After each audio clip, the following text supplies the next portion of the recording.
Tonight's bedtime story is called Mr. Small's Big Dream, read by the same artists.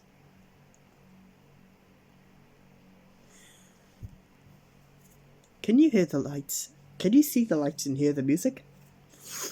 The fair has come to town.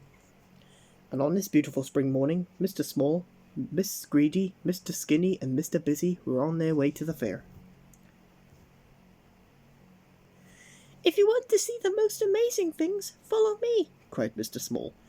"There's an animal trainer who gets wild animals to perform tricks right before your very eyes. Incredible!" But Mr. Small's friends were much more interested in the bumper cars. "Move out to the way, Mr. Small," called out Mr. Busy as he sped past. "This isn't for small people like you." Because, of course, Mr. Small is so very small, and bumper cars are just too big for him. They're too fast, too noisy, and most definitely too big. Poor Mr. Small. Candy floss for sale," came the call, and immediately everyone hurried towards the man with the candy floss cart. Mr. Small got pushed this way and that by the crowd. "A large candy floss for me, please," said little Miss Greedily. Me first, I'm in a terrible hurry," said Mr. Rush. "I'll have a candy floss with 2 sticks so that I can hold it onto it better," said Mr. Clumsy. "Please could I have a small candy floss?" asked Mr. Small in his very small voice. But nobody heard him. Poor Mr. Small.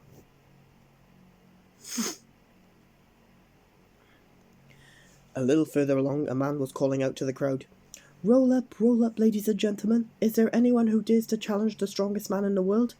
He's a marvel, he's a giant. See for yourselves. Roll up, roll up." "What are you waiting for, Mr. Busy?" teased little Miss Greedy. "Aren't you going to challenge the strongest man in the world?" "I'm far, far too busy," replied Mr. Busy hurriedly. "Perhaps we should send Mr. Small." This, of course, made everyone laugh. Everyone except for him, who tried to make himself even smaller than usual. Poor Mr. Small. But, much to the relief of Mr. Small, his friends moved away from the strongest man in the world and went into the Hall of Mirrors. Being a fair, the mirrors in the Hall of Mirrors were no ordinary mirrors, of course, as Mr. Skinny soon found out.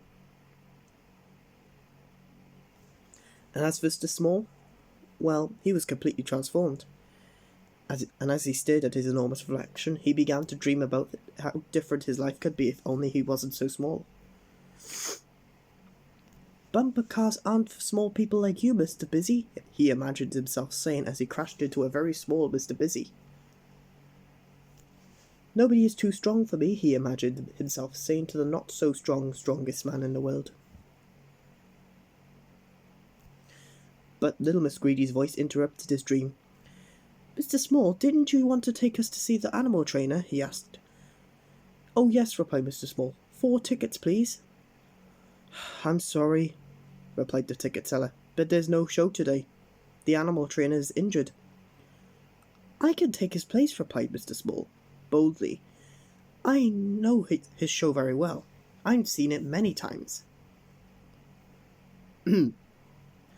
There was a drum roll, and Mr. Small stepped onto the stage. Was Mr. Small, who was so very small, really going to stand face to face with a wild animal?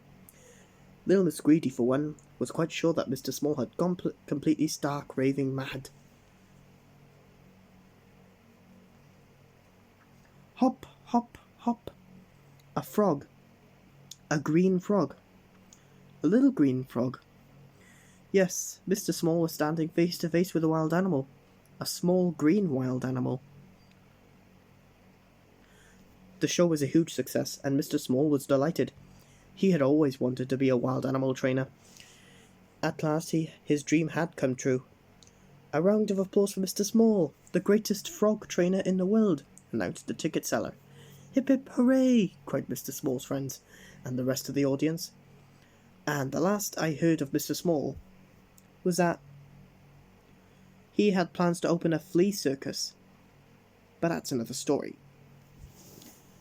Surprise! Another 2 stories coming up.